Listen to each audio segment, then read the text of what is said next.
Bonjour à tous et donc bienvenue dans ce 22e épisode de Legality Times. Et il faut bien l'avouer, aujourd'hui il fait très chaud. Les canicules s'emballent, n'est-ce pas comme on dit? Bon, ne nous emballons pas néanmoins. Je vous avais annoncé il y a de cela 4 semaines, et c'est vrai que le podcast avait eu un franc succès, je vous avais annoncé un changement total dans le milieu normatif, juridique de la location touristique. Bon. Et parmi ces changements radicaux, nous en avions un qui nous intéressait particulièrement, et qui était la création d'un registre, alors plutôt la modification de l'actuel registre, donc le registre de la propriété, qui aujourd'hui contient deux sous-sections supplémentaires. L'une consacrée aux licences touristiques et l'autre consacrée à ce qu'on appelle grandes menores. On va y revenir. C'est le double sujet du jour. Bon. Donc je vous avais dit qu'il serait bientôt obligatoire d'enregistrer toutes les licences touristiques au niveau, non seulement bien sûr au niveau municipal, mais au niveau du registre de la propriété. La chose rentrait en vigueur au 1er juillet, ça y est. Et donc vous avez un registre en ligne interactif où vous pouvez demander de la même façon que pour n'importe quel immeuble, avec l'adresse, vous pouvez demander le nom, le propriétaire, avec l'adresse, la référence cadastrale, vous pouvez obtenir le nom du propriétaire, les charges, l'inscription, le numéro exact d'inscription, les servitudes, les ci, les là, tous les composants d'une nota simple.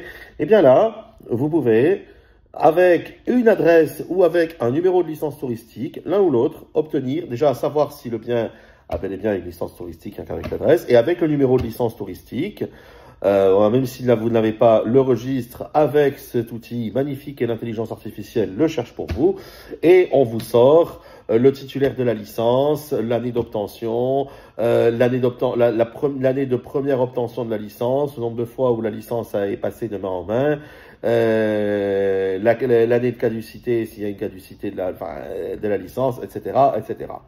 Alors bon, c'est très bien pour savoir effectivement si, pour parler vulgairement, c'est du lard ou du cochon, quand vous prenez un appartement touristique, à savoir si effectivement vous êtes en train de vous faire arnaquer ou pas. Et vous pouvez vous-même, www.registro.es, vous pouvez vous-même effectuer cette recherche. Vous n'aurez plus besoin d'aller à la mairie, d'aller au conseil, à la députation ou au conseil insulaire, pour parler d'Ibiza, pour vérifier que la licence touristique était bien en cours maintenant, en 2 clics. Vous le savez, vous avez tout l'historique. Alors c'est ma foi très bien. Parce que ça évite d'éviter de vous faire escroquer d'abord.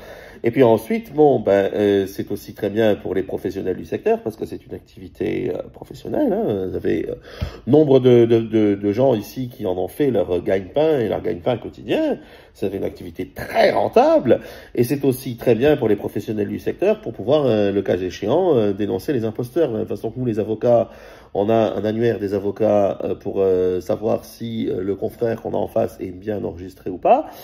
Et dans l'affirmative, s'il a pu être suspendu ou n'importe quoi, là c'est pareil. Il est normal que n'importe quel professionnel puisse savoir si son confrère, entre guillemets, son concurrent, est en règle. Bon, là-dessus c'est très bien. Et puis vous avez une deuxième nouveauté du registre. Ah, celle-là, elle est un peu plus inquiétante parce que elle est, à mon sens, annonciatrice d'une certaine dérive de chasse aux sorcières qui, franchement, ne me plaît pas du tout.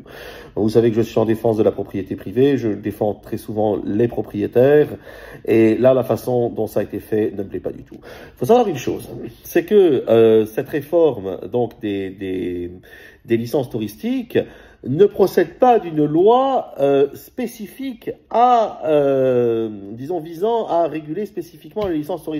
Pas du tout. On est dans le cadre de la récente ley des medidas de protection de vivienda, donc ce sont des mesures de protection de l'habitage, du logement, et c'est à mon sens assez insensé que d'avoir inclus les locations touristiques là-dedans, parce que ça n'a absolument rien à voir.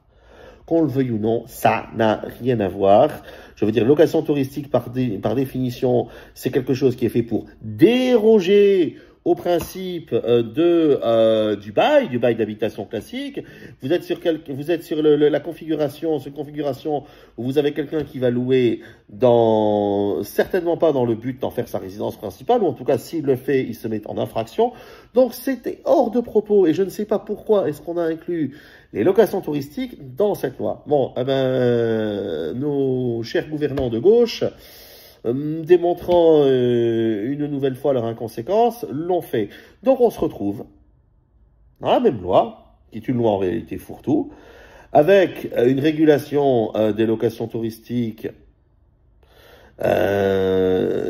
qui peut effectivement s'avérer efficace si, vous savez, une loi, c'est toujours très bien de légiférer, mais tout en réalité dépend de la façon dont vous allez l'appliquer, de ces décrets d'application et des mesures et des moyens financiers et techniques que vous mettez en place. Bon, alors on verra bien si ça sert à quelque chose. C'est vrai qu'il y avait des locations touristiques sauvages et que ça n'était pas acceptable. Donc, quand vous faites une activité qui est régulée, vous vous conformez aux règles d'accès à l'activité et à la profession, de la même façon que quand vous êtes taxi, vous payez une borne, de la même façon que quand vous êtes on peut faire dans la circonvolution et sodomiser les drosophiles en expliquant que de l'Uber c'est une location de voiture avec chauffeur, ok. Là, pour le coup, il n'y a pas à tortiller, c'est très simple, il n'y a rien d'autre à rajouter. Une location touristique, c'est une location, une location touristique, c'est une location de courte durée à des fins, on va dire, d'utilisation pour des vacances. C'est maximum 30 jours. Voilà, si vous faites un bail d'habitation, qui pour le coup peut être de courte durée, qui pour le coup peut être un bail de 11 mois, si tant est que ce soit toujours légal. Mais ça, c'est un autre débat. Encore une fois, cette loi a tout mélangé. Donc moi, je ne mélangerai pas tout. C'est un autre débat. Mais soit vous faites un bail d'habitation, soit vous faites une location touristique. C'est pas, donc c'est carré. Si on vous prend une somme d'argent qui est conséquente, qui est bien au-delà du marché locatif pour des services qui s'apparentent à de l'hôtelier, du para-hôtelier, vous n'êtes pas dans le cadre d'un bail. Donc, de la même façon que vous êtes dans un hôtel, vous avez le pignon, hôtel de tourisme, avec le numéro de licence et le nombre d'étoiles. Là, c'est pareil, vous devez pouvoir le vérifier et c'est normal. Ça, c'est très bien. Ce qui est beaucoup moins bien, en revanche, c'est que vous avez une partie qui s'appelle Gran Tenedores. Tenedor, rien à voir avec la fourchette en espagnol. Tenedor, qui signifie grand propriétaire. Alors là, c'est beaucoup plus inquiétant et encore plus fourre-tout et beaucoup plus inconséquent parce qu'en réalité, il n'y a pas de définition du Gran Tenedor. Au niveau national, au niveau espagnol, on nous dit c'est 10 propriétés ou plus. Bon, très bien. Mais la Catalogne, le gouvernement de la communauté autonome de Catalogne, puisque vous savez que l'Espagne, pour certaines choses, est un État unitaire, et puis pour beaucoup d'autres, est un État fédéral.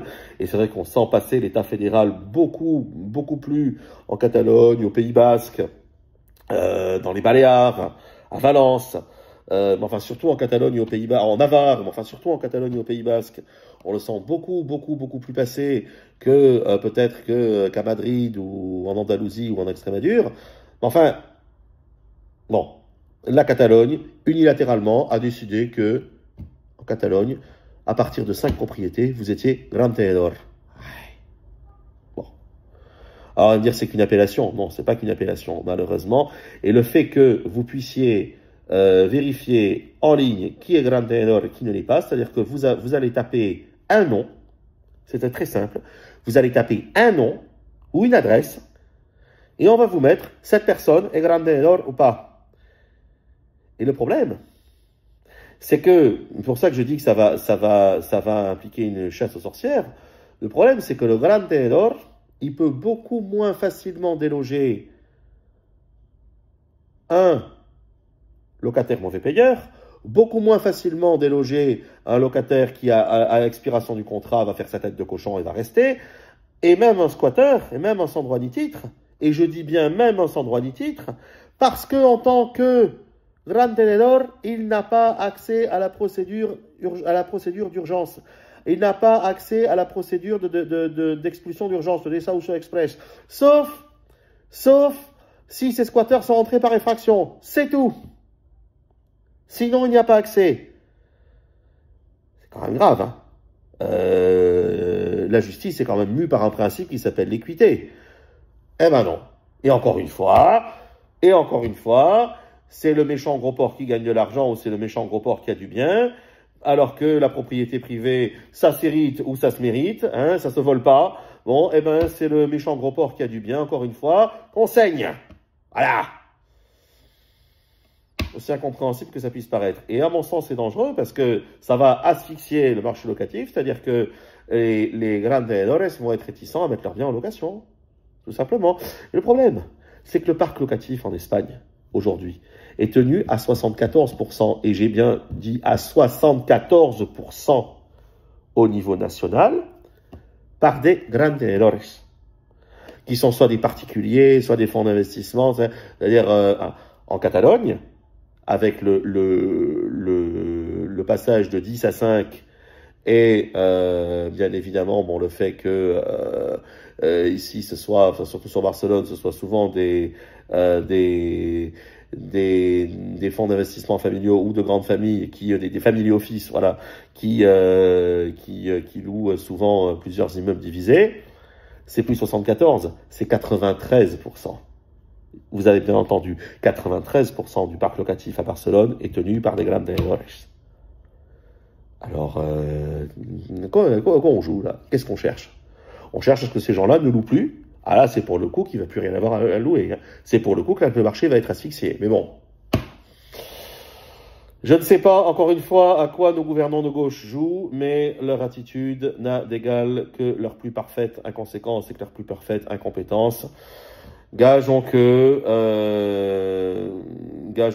ce registre ne sera pas utilisé à des fins, on va dire, à des fins d'exclusion systématique de grandes tenedores, de leur droit d'user de la propriété privée, mais pourtant c'est le chemin que ça prend. Alors là, c'est que il va arriver un moment, et comme ça, il va arriver un moment où ces gens-là ne vont plus louer. Donc, qu'est-ce qu'on va faire? Tout le monde va acheter? Moi, je veux bien, hein. Je veux bien d'un pays où tout le monde soit propriétaire, je veux bien. Sauf qu'il faut voir la conjoncture économique actuelle. Ça n'est plus pensable. Alors, on en pense ce qu'on veut, du général Franco. On en pense ce qu'on veut, on en pense tout le mal qu'on veut. Mais de son temps, tout le monde avait accès à la propriété privée. Tout le monde. À la vraie propriété privée, hein. Pas au kolkhoz ou au sovkhoz bolchevique, hein, de l'URSS, hein. À la vraie propriété privée. Tout le monde y avait accès. L'État faisait des prêts d'honneur à taux zéro. Bien évidemment, entre la législation communautaire et le principe du droit de la concurrence, on ne pourrait plus. Mais l'État faisait des prêts via la Banque d'Espagne, via les banques privées. Il y avait, je veux dire, il y avait des banques privées, hein, du temps du général Franco, autant qu'aujourd'hui. Ces banques-là, souvent d'ailleurs, elles avaient toutes un seul et même directoire et qui était composé par des cadres dirigeants de la Banque d'Espagne. Le premier actionnaire de toutes ces banques, c'était l'État espagnol. Alors, il le faisait. Non, c'est illusoire de penser que ça pourrait se faire. Mais enfin, voilà, on avait un accès à la propriété privée qui était à peu près garanti. Je n'ai rien contre le principe de concurrence libre et non faussée, mais il faut tout de même avouer que on n'a jamais autant pensé argent, on n'a jamais autant vécu par l'argent et pour l'argent, on n'a peut-être jamais autant gagné d'argent, on n'a jamais été aussi pauvre. Et la société, à mon avis, est en passe de se paupériser. Donc une Espagne faite que de propriétaires, c'est illusoire. Alors, je ne sais pas trop où on va là-dessus. L'avenir nous le dira, mais enfin, à mon sens, c'est à Lourdes les miracles. C'est ni à Madrid ni à Barcelone. Portez-vous tous bien, et donc à une semaine prochaine pour une 23e édition des Legality Times. À bientôt!